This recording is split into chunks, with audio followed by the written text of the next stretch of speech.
Welcome to LOA Today. I'm Walt Thiessen. With me today, Jennifer Roker, the Perception Facilitator. This is your Daily Dose of Happy. We are so happy you decided to join us today.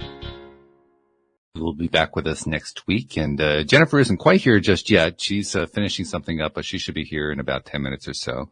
So we look forward to having her join us. But in the meantime, I'm going to get a conversation started with my guest today. Her name is Jocelyn Chong, and it's currently 8 o'clock in the morning where she is because she's connecting from Australia. What a wonderful world. We can actually talk across the world on a podcast.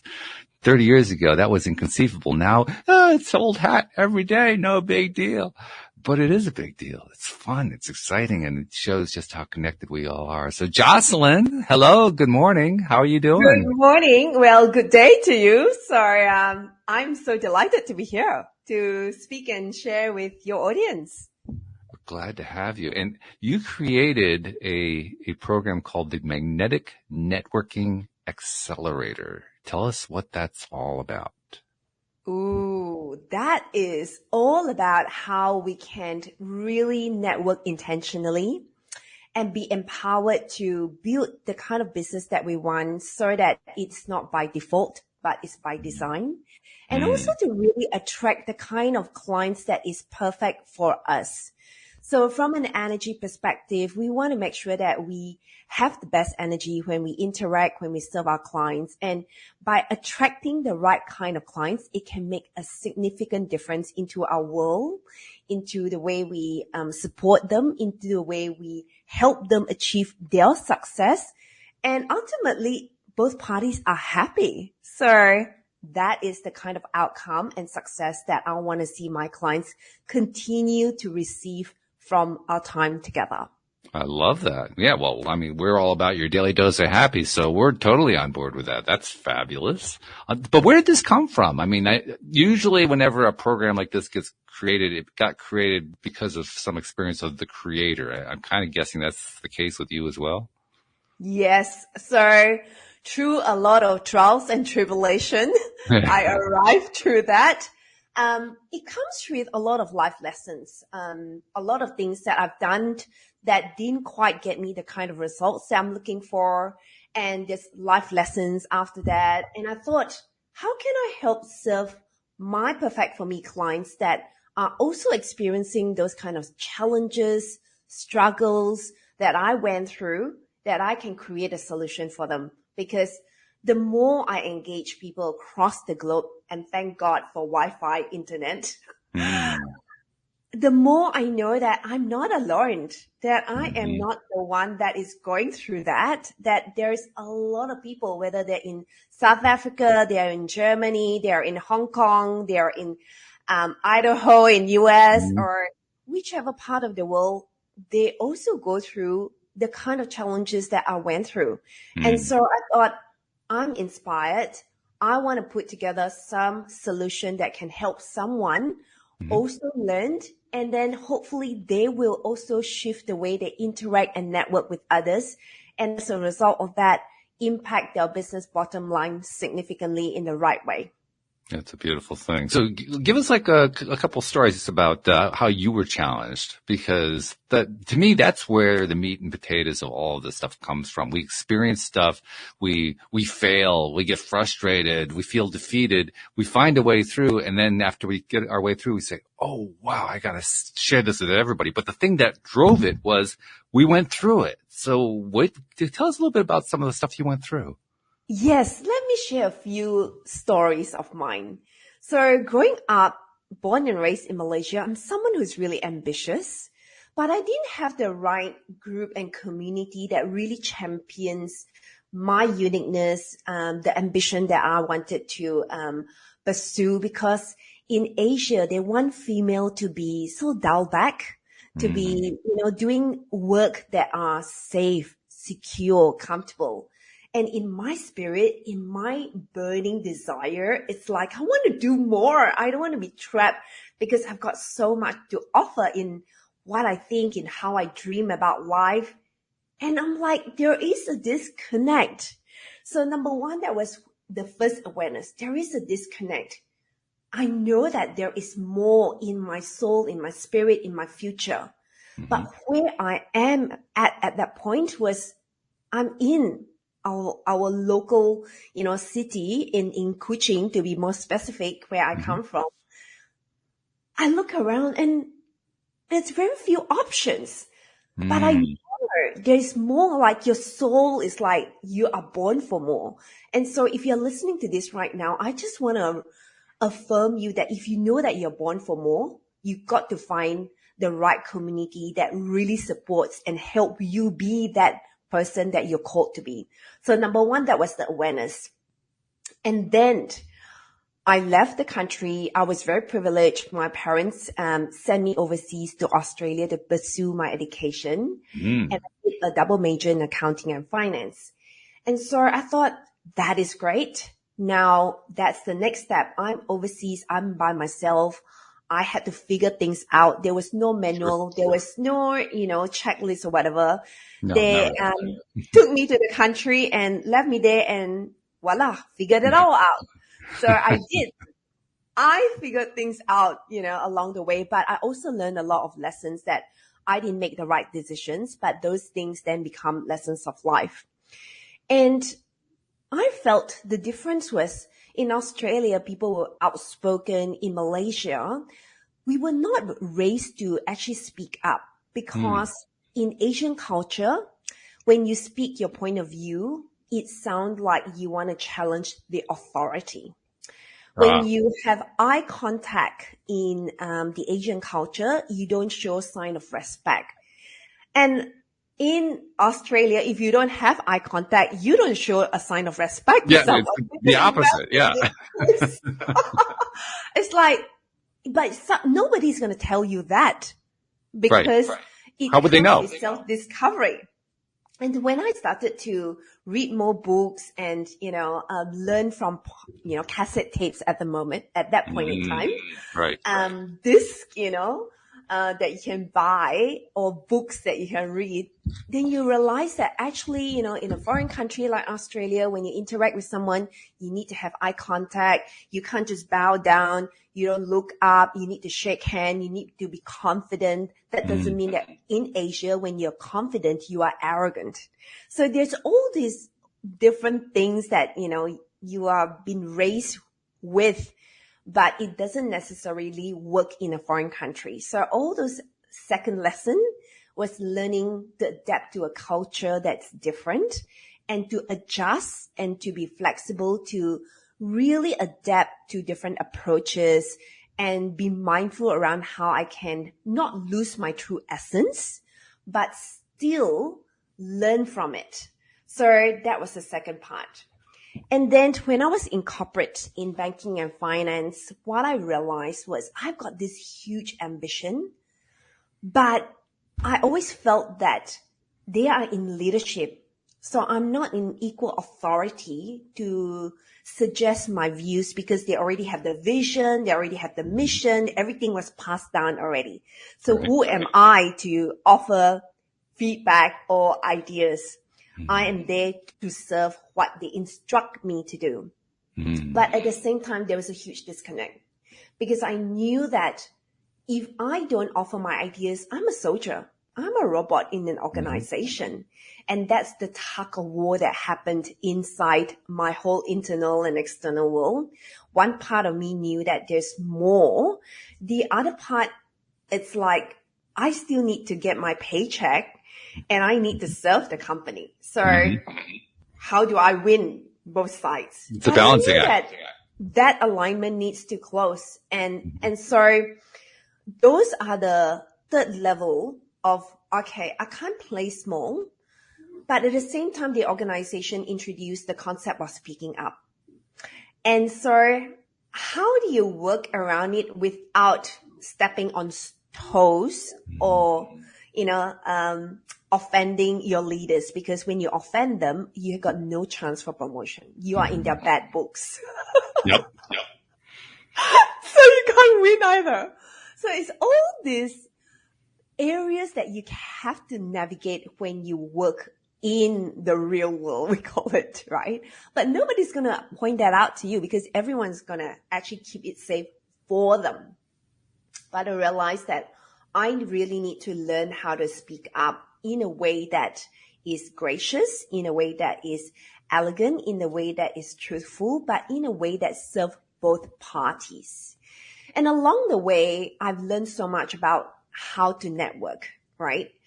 So the networking part came when one of my KPI, which is my key performance indicator, about 20% of them, every single role that I held onto was to build relationship with my stakeholders, with external suppliers, with a whole host, we call them center of excellence, to generate leads for my team so that my sales team can convert and serve our clients with the products and services that we do offer.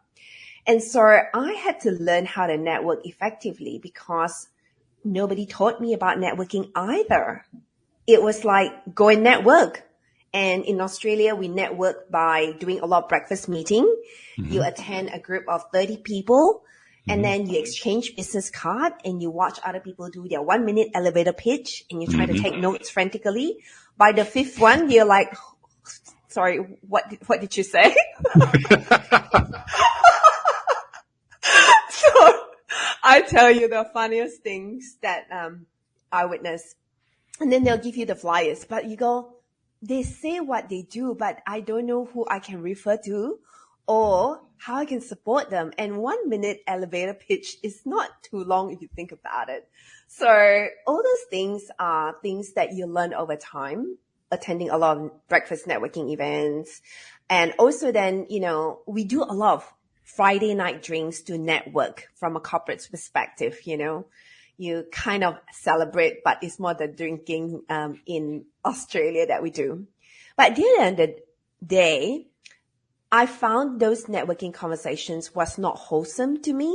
There was a lot of gossip. There was a lot of pulling people down, just unpleasant. Maybe it was the group that I was part of, but it didn't make me feel that I am expanded. It didn't make me feel that I'm surrounded by the right crowd of people. And so I started to think, time is precious. If I spend 90 minutes here and I'm not feeling good about it, I need to also set clear boundaries and learn to say no, and then remove myself to find groups of people that are actually wholesome. They're expanders. They help me see things from a bigger and better perspective. And so that's one area, setting clear boundaries, learning to say no, when to say no, and relationships that don't align with your core values. Mm-hmm. Those were the things that I did.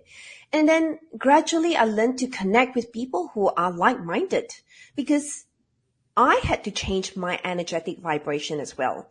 What that means is that I had to remove all those limiting beliefs that I held on to or was conditioned through birth that I didn't know was in my environment, and then heal those areas, remove those limiting beliefs, and then reprogram my mindset to go, what else is available out there? What is possible out there? How can I attract communities that really champion a cause that is worthy? So all those are lessons along the way. And from there, I had learned that, when you go to networking events, you need to be intentional. Who do you want to meet? How do you want to interact with them? What do you want to share? How you can be of service? What kind of resources you can offer to others? And so throughout COVID, I learned that online networking is so powerful because everyone Zoom in now. Mm-hmm. And it just opened up a whole new world of networking in a way that is so aligned with what I enjoy. And we quickly get value for both parties and we can move on to deepen the relationship. More so than I attended tons of morning breakfast meeting at 7:00 in the morning and not getting the kind of results that I was looking for. And so now I consolidated all that I've learned, all the life lessons, and then I put together a framework that I can support anyone who wants to supercharge the way they network intentionally with the right people, with the right energetics, and then attract the kind of clients that will work with them and value what they do. So long story, but that's how along the way Yeah. No, it makes sense. I figure things out. One of the things that I hear in your story, well, I'm getting an interesting echo here. Okay, I think the echo's gone. One of the things that was coming through loud and clear for me when you were talking is the value of connections. And it's something that we've talked about a lot here on the show. You took it to another level in the sense that you talked about how important the right kinds of connections are. And usually when we express that phrasing, we think, oh, well, it's somebody, my connections have to be, the top CEOs of corporations or something like that. But that's really not what it is. The truth is that the right connections are the ones that are right for us. And that sounds kind of nebulous when I say it that way, but it really is true. That's the test. Does the connection work for you? And does the connection work for them as well? Because the one thing that I know, I don't know what organizations you were part of, but what you were describing sounds very familiar to me. These breakfast meetings, 30 people, everybody doing 1-minute talks and so forth. The thing about those kinds of meetings is that they're forced. It's like a forced connection. Okay, we're all in business, so we're all going to connect together here, and somehow that's going to magically turn our businesses around. But that's not the way connections work. It kind of flies in the face of the way a real human connection works for a couple of reasons. One is that if you go in with the idea, well, this set of connections has to provide a business relationship for me, otherwise it's a failure, is not accurate. That's not what a connection is. We kind of get locked into theories and beliefs like that, but that really isn't what it is. Whereas when we treat all of our life about creating connections with other people, we usually don't know how those connections are going to turn into something, or even if they're going to turn into something. Most of it happens kind of, well, apparently serendipitously. But the reason it happens is because we developed a real, genuine human connection rather than, I'm going to have this business connection with you. Do you find the same thing? That's been my experience, and I think that's true for many people, but I'm curious to know if that's your experience as well. Spot on. Great summary. So that is just what I've experienced many, many times. And think about it. You're in the US. I'm in Australia, right? We experience the same thing, right? So yeah, how about that? Something that we can shift in order to do things differently. So the one word that you point out was force. That was exactly what I felt in every cell of my body. When I left each meeting, it was forced. And then I felt pushed to buy something that I don't need. Right. Yeah. It's almost like if you don't buy, you're not my friend. It's like, whoa, that's a bit heavy. A bit? I'd say a bit is probably a bit low, actually. So it was those exact way where you explained the emotions that I felt. And thought, there must be in my human brain, there must be another way to do this differently. That might work, many years ago, but we are so advanced now. We are living in a new age. How can we find a better way to connect that is not forced, that is not pushed, that is fully in alignment and both parties are winning? It's not like you win, I lose kind of attitude. And so that is exactly what, I'm introducing and I'm teaching and I'm showing and I'm sharing with all my clients who go, you know what, there must be a new way to do it. And you leave those meetings feeling a sense of fulfillment. You think about, what else can I offer this person? There must be other things that they might not be a direct impact on their business, but sometimes it's making that quality introductions, right? For example, let me give a couple of examples on a daily basis. I connect with a lot of, podcasters. And so I do podcast meetings, 6 times to 8 times a week. And so I connect with people and I exchange if they are in the right topic. And I've got people who are looking for opportunities to jump on a podcast. They've got a story. Then I make that email introduction. Sure. Or I make that Facebook Messenger introduction. And I do that frequently. That's what I do on a normal day. And it takes me 3 minutes now because it's so easy, because I know who will value that. So that's one area. The the other area is that from a book collaboration perspective, right?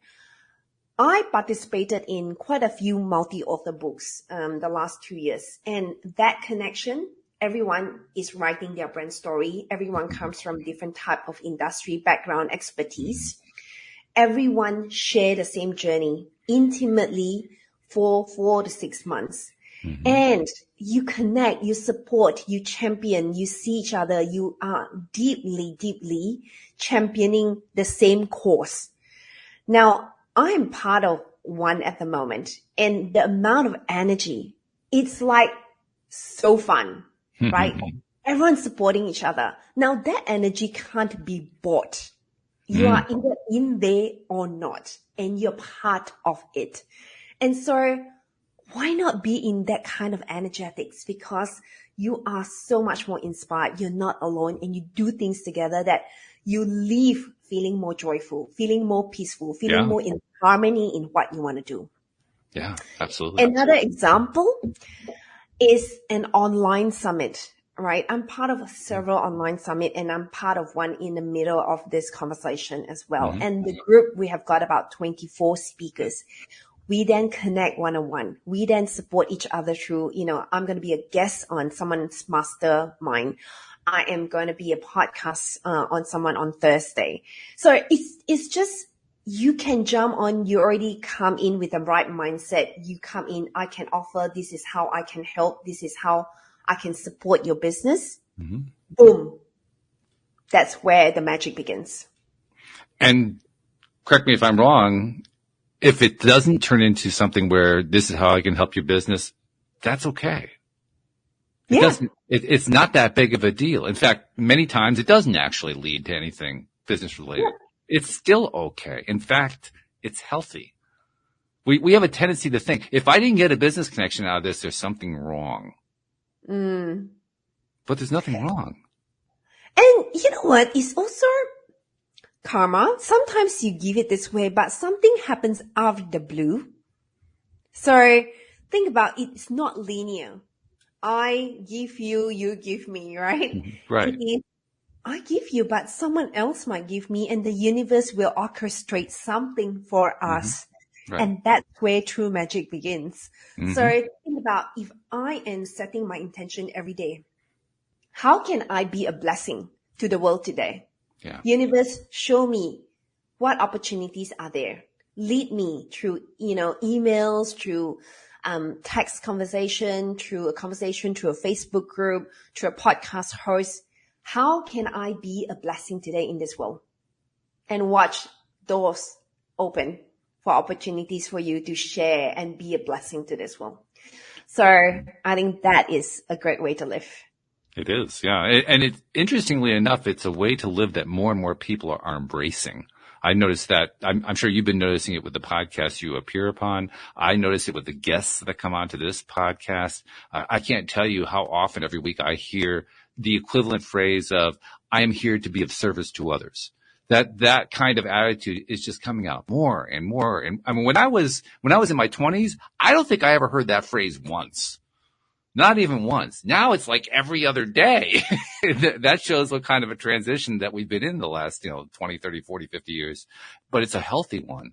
And it also is a transition that helps people to continue to feel good, which of course is, the basis for high vibration, to feel good in the midst of nothing seems to be happening right now. Because that's why we trip up, right? Nothing seems to be happening right now. Oh, it must be failing. Oh, it must be, I must not be doing something right. It's the wrong karma. The karma ran over my dogma. I mean, something happened. It's got to be something that is just totally, there's nothing wrong.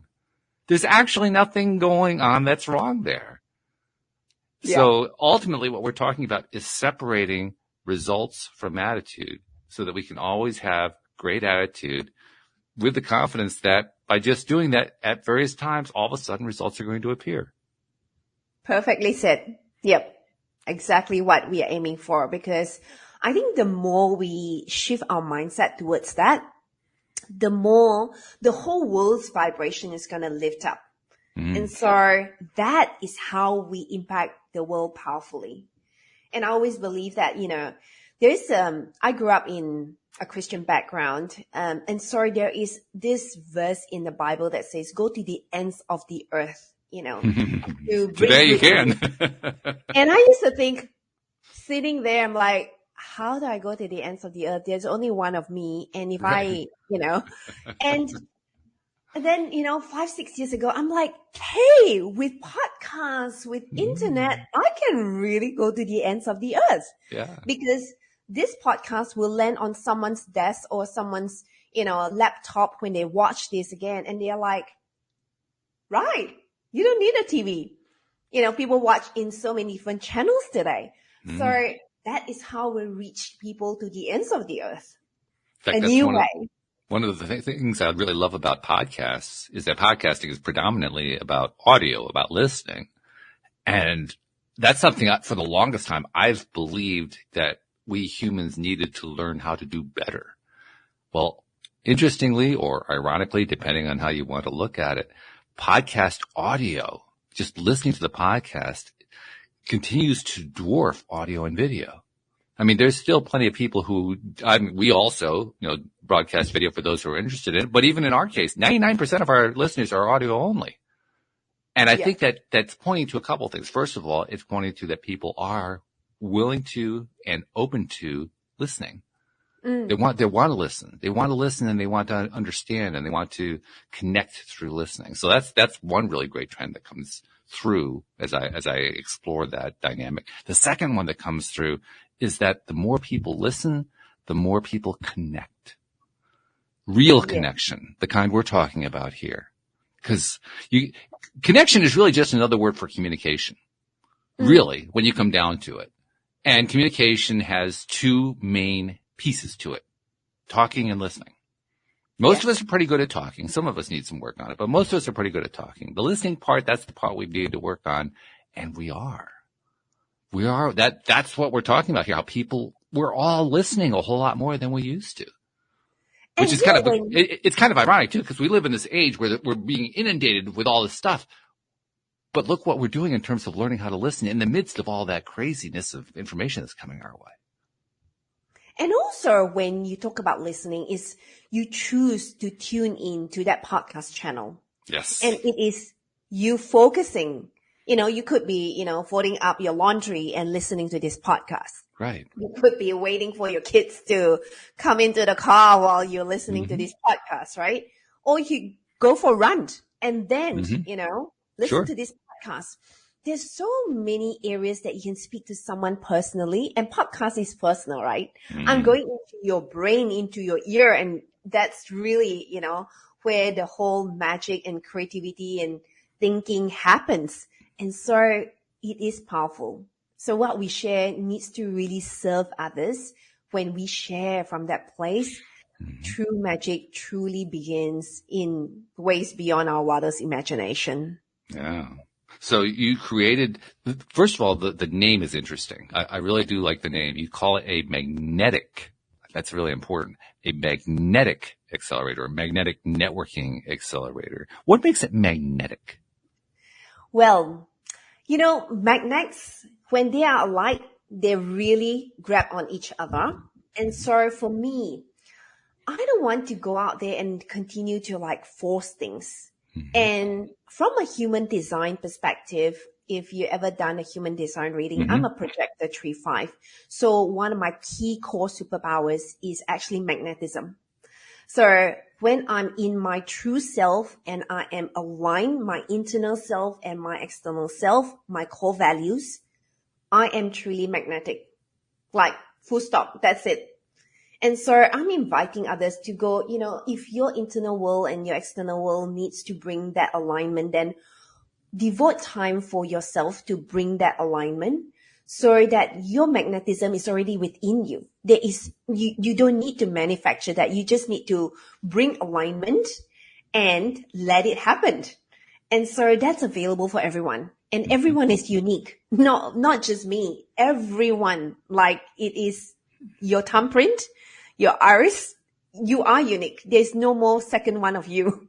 And so when we have really embodied that level of magnetism within us, the things that happened in our orbit will just flow naturally. And so that was one area that I wanted to just stay in the very core. That is a daily practice. It's not a set and forget approach when it comes to magnetism. It's daily, making sure that I keep my energy squeaky clean, making sure that I actually do my morning practice. So let me give you and share with you all my morning practice. So in the morning when I set my day up, I do a meditation.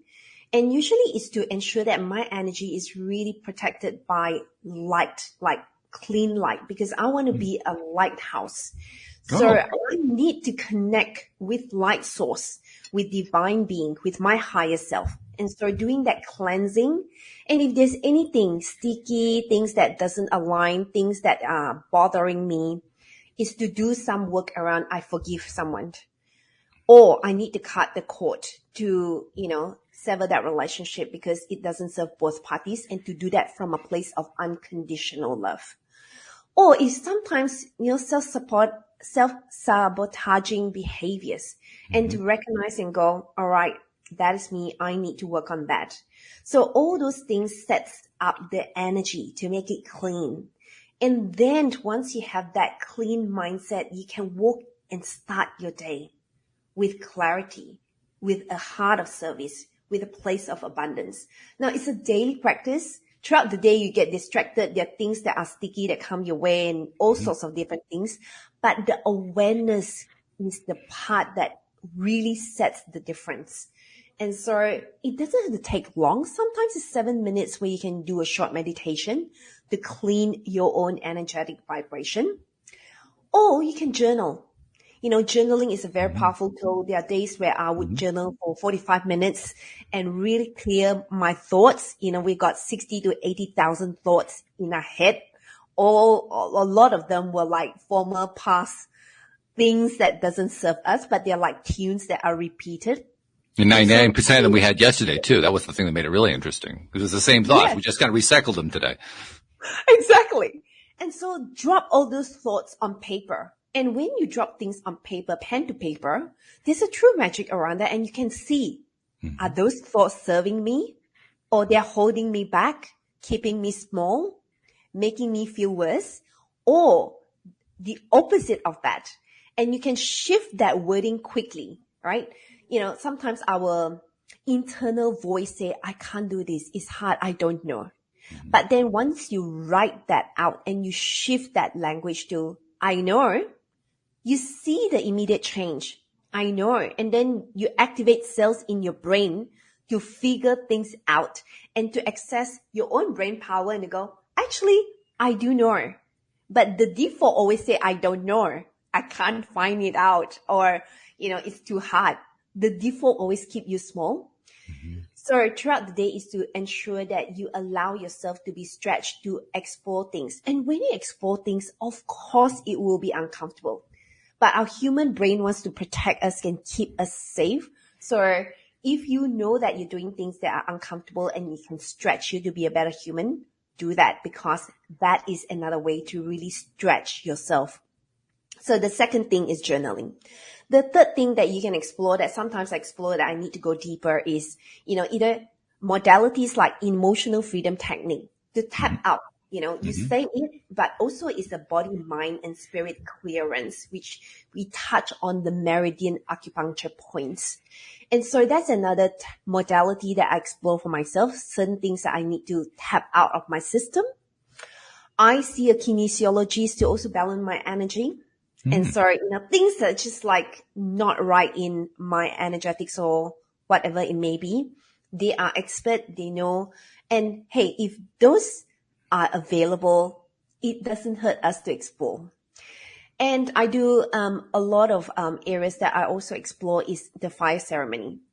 So I would write a letter and pour out, whatever that's holding me back, keeping me small, really things that just doesn't serve me in my business.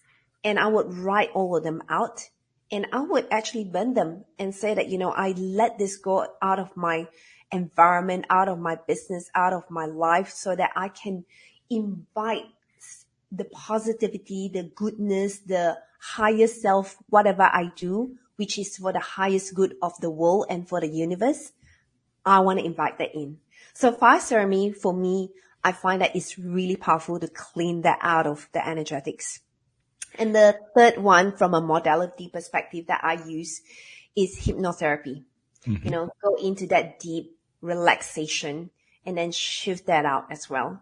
So whichever modality that works for me on the day that I need to go deeper, I'm called to, I'll do that. But that sets up my day from a clean, energetic perspective.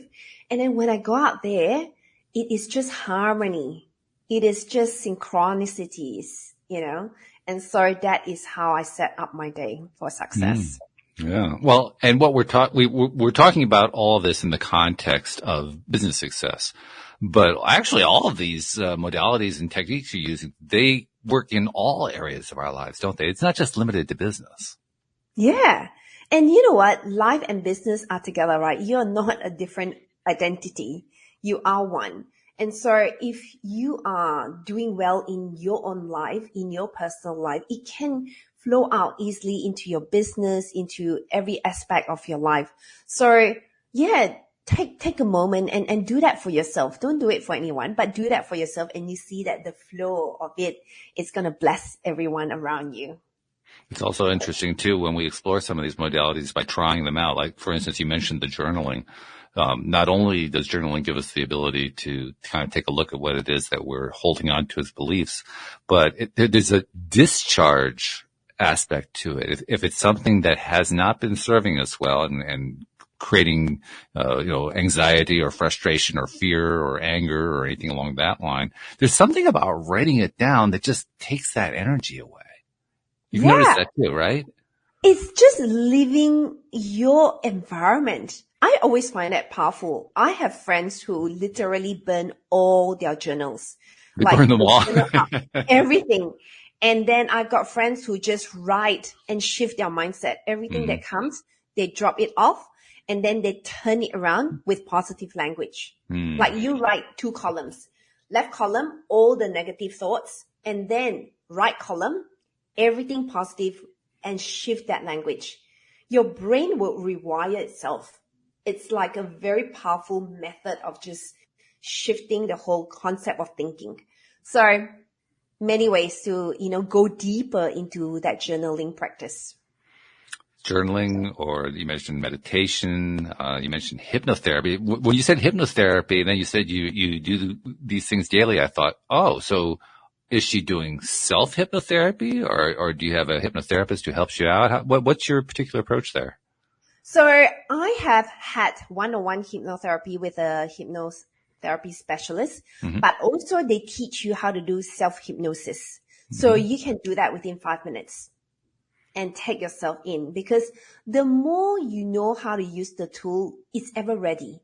When you're in a situation, you can pull the tool out and then you can apply it. So for me, I apply, whatever that comes my way, and I need to tap it out, because I feel that one thing you do anything to do with your mind, but it's also your body, right? Right through every cell of your toes, that is important for you to clean that energy out as well. And that's where one thing was a huge lesson for me in my corporate life. I work with my brain only. I don't allow my feelings, and I suppress them.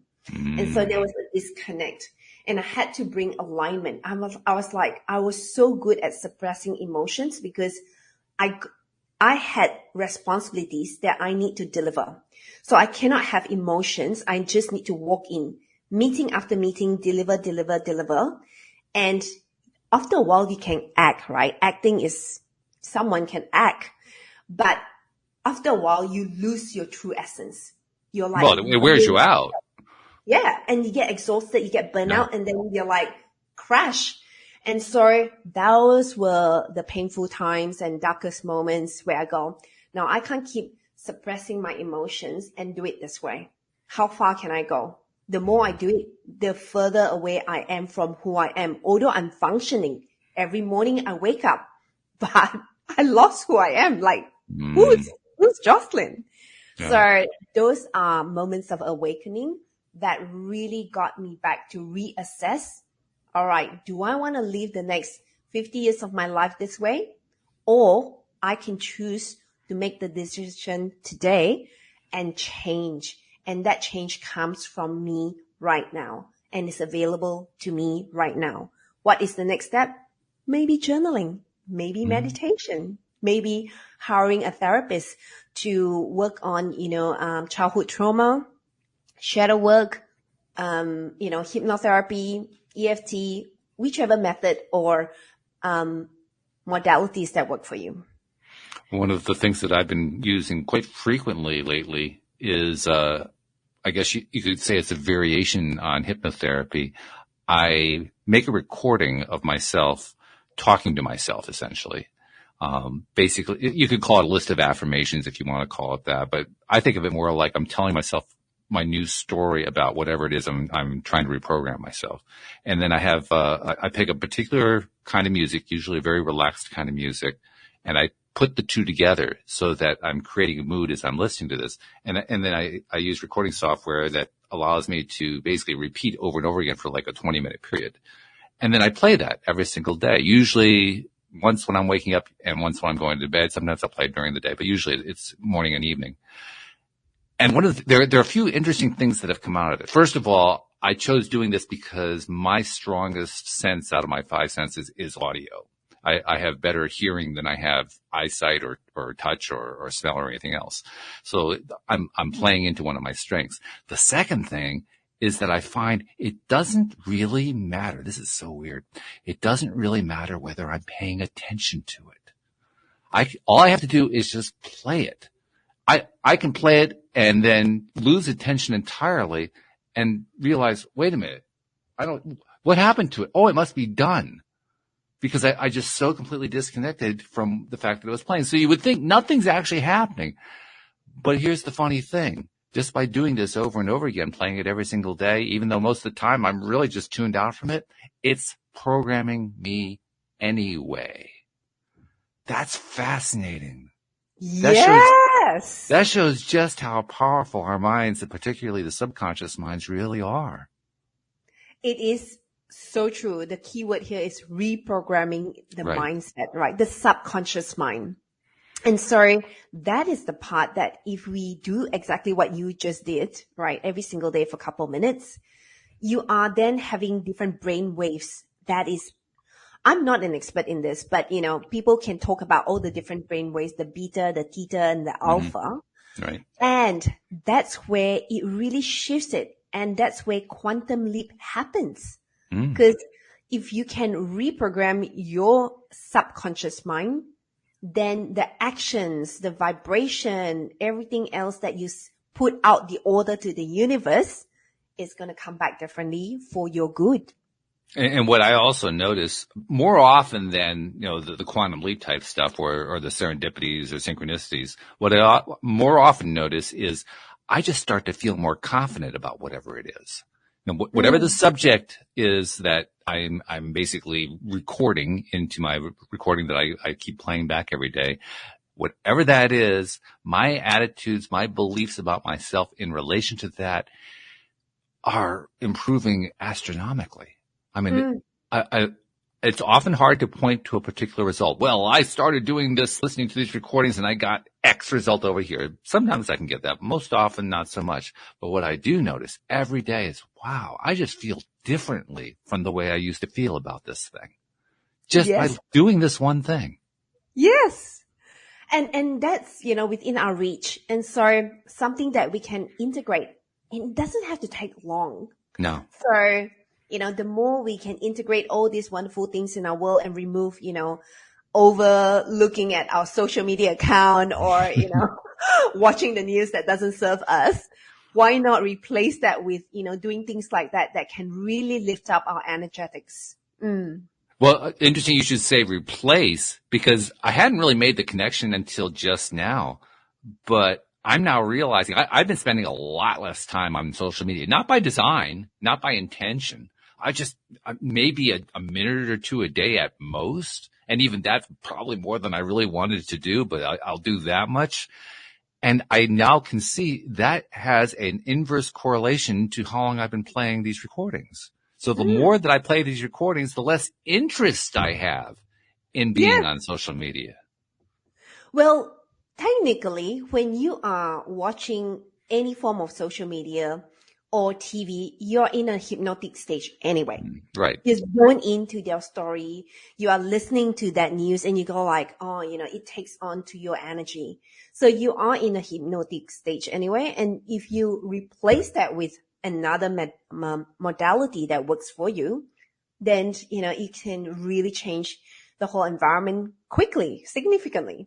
But how interesting. I did not intend to use these recordings as a way to replace social media. That intention was never there. It just kind of played out that way. True magic. Yeah, it really is. Unplanned, serendipitous. Yes. Cool. So now you are also a coach. You do one-on-one coaching. Do you also do group coaching? I'm not sure what your program is. I do one-on-one coaching and group coaching as well. Yes. Okay. Tell us a little bit about that. I imagine you are focusing mainly on people who are trying to enhance their business lives, but tell us what you do more specifically in that area. Yes. So, yes, what you said is spot on. I want to enhance your life. I want to guide you. So in a one-on-one container, it's more around how people want to really talk to me about things that are private that, you don't want to share in a group setting. You still want to work through it. I can hold space for you. I can deep dive into a lot of questions that really, really just unlock a lot of things. So the one-on-one container is very sacred. It's 6 months, and then we can really explore, customize that to suit your exact needs. And then the group coaching, you are working alongside with other business owners. You are, exchanging ideas, you build community, you support each other. So it is not a right or wrong. It's what suits you at different stages of life. And what I have found for my own journey, there was journey that I needed a one-on-one coaching format because it helps me unlock certain things. And then there are times where I just want to be in a group setting where I can be with other business owners who are equally wanting to accelerate their business, wanting to learn, grow, support each other, and collaborate in different ways. And so whichever format that suits you at your business cycle, you know it, and then we can talk about it and how it can serve you. Okay, that's very cool. And how does if somebody wants to get started on this, how does it all get started? Where does this, where's the starting gun? Well, easy. So the way you want to kickstart is to have a call with me. It's a 45 minutes call. We chat around, clarity, what you want to achieve, how can I support you. And at the end of the call, if we are the right fit for each other, we'll move on to the next stage. If we are not, at least you know. So that's my invitation. If you are interested, you found value in the conversation that I had with Walt today, and you go, you know what, there's something that I like about it that, I think I might want to pursue, come into my website, book a 45 minutes clarity call, and then we'll decide and chat and discover how we can be of service to each other in that sense. And then, take it from there. I like that you do that too. Not everybody in the coaching business does a free introductory call like that. Many do. There are many, many who do, but not everyone does. And whenever I hear a coach saying, yes, I do these, what that says to me is they're more interested in the connection and in seeing what can develop than they are in whether or not they're going to get a client. Yep. Because it's important, right? There's sometimes that I may not be the right fit for you, but I know someone else might be a better fit for you. So that's important because for me, I want to see you get results and I want to invest in that time together. So I take that very seriously and I'm all in. So that means that at the start of that journey, we need to identify that we are the right match and that we can really take it through the whole duration and see you excel in what you do. And I also would imagine that there are many different kinds of needs and approaches that people take when they are seeking out a coach. In some cases, they know, okay, this is exactly where I have to work. I need to work on this. I need to fix that. I need to get rid of that resistance. They have it all mapped out. But there are other people who the most that they can say is, well, things don't seem to be working out. I'm not getting the results I want, but I don't know where to start. And that's part of what the purpose for this introductory call is, isn't it? To kind of work your way through and find, where does the work need to be done? What way can this particular coach help me? Can this coach help me? Is this really a good fit for whether or not this coach can help me? Is there something else I need to be taking into account that might impact my ability to handle this, regardless of whether I'm in coaching? I mean, you have to explore all these things.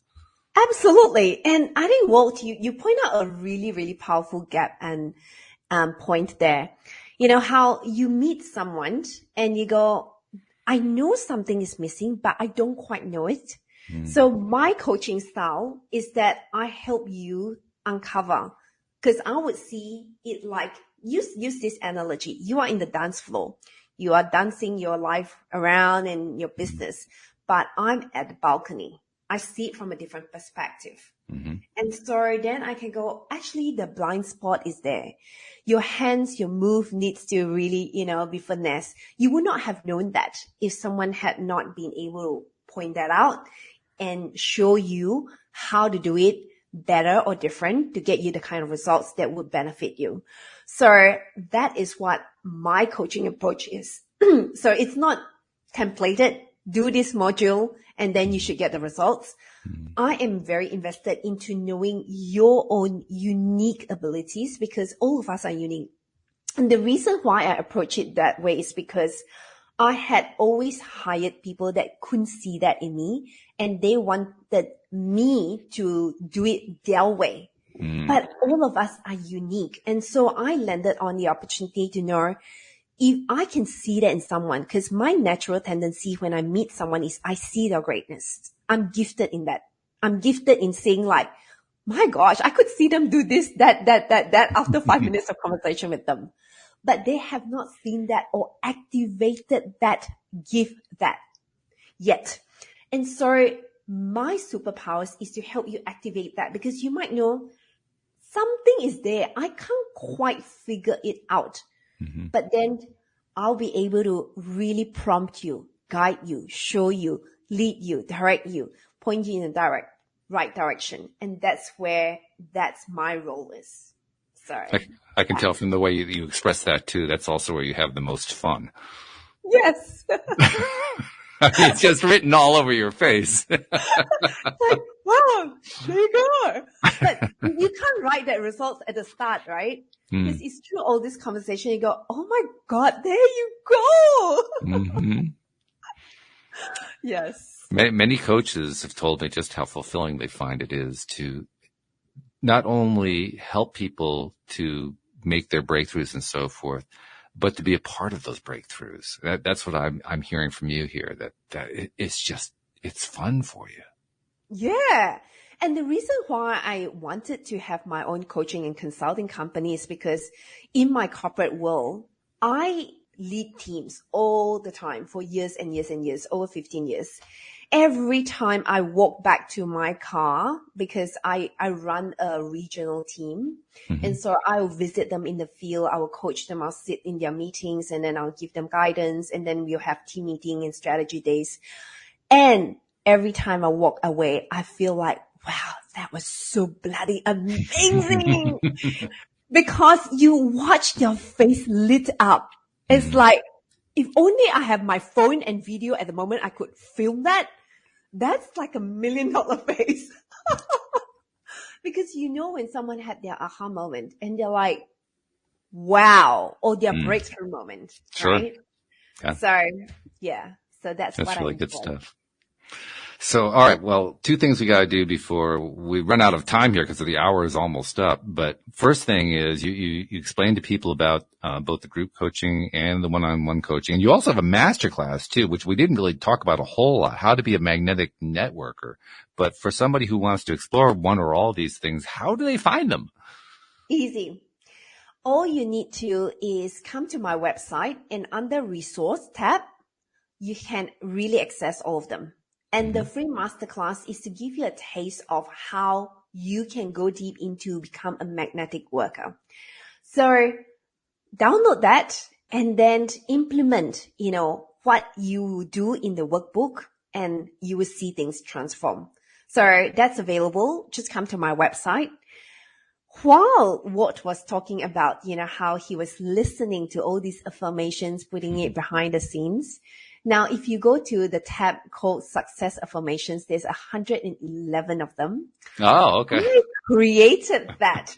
And what happened was I read that in an audio version as well, because it was actually for my benefit when I read it. And then I thought, hang on, I could share that with my clients and anyone who comes in to visit my website. So you can access that. You can print it out. It's a pretty version. Now, I used to write affirmations and put them on my mirror. When I do my makeup, I look at them. Okay. And so you might want to print that out and put in, and post that on your fridge or, whichever that's visible for you in your office. Or you can download the audio version and listen to that on your run, on your workout, go and pick up the kids, grocery shopping, whichever way that suits you, as long as you are safe when you listen to it. Right. Yes. Please don't operate heavy machinery while you're doing this stuff. Yes. So yeah, you can just pop into my website and feel free to find me on social media, Instagram or LinkedIn, and text me and send me a message and say, hey, you know what?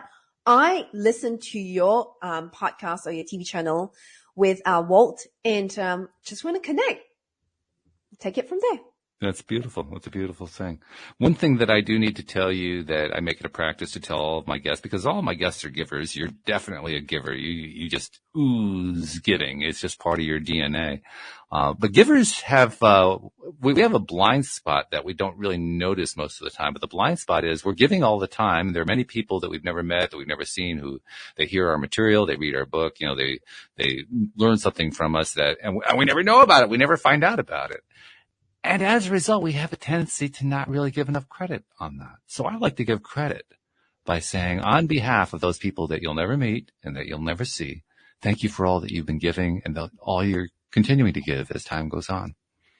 Well, thank you. I really appreciate that, Walt. And I really appreciate this opportunity to just have a chat with you and share life stories and, my pain, my wins, my whatever that you hear in between. So I hope that it is something that will really, really move you to do something for yourself, because ultimately listening to all these stories is to help you make you a better person out there. So, yeah.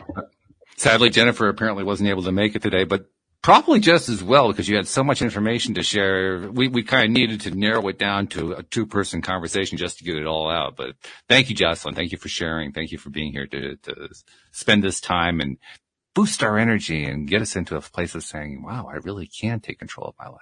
Thank you for that. Yes, you can. Thank you so much, Walt. Appreciate you. Appreciate you very much. We thank you also to our podcast listeners everywhere. We will see you all next time here on LOA Today. Goodbye, everybody.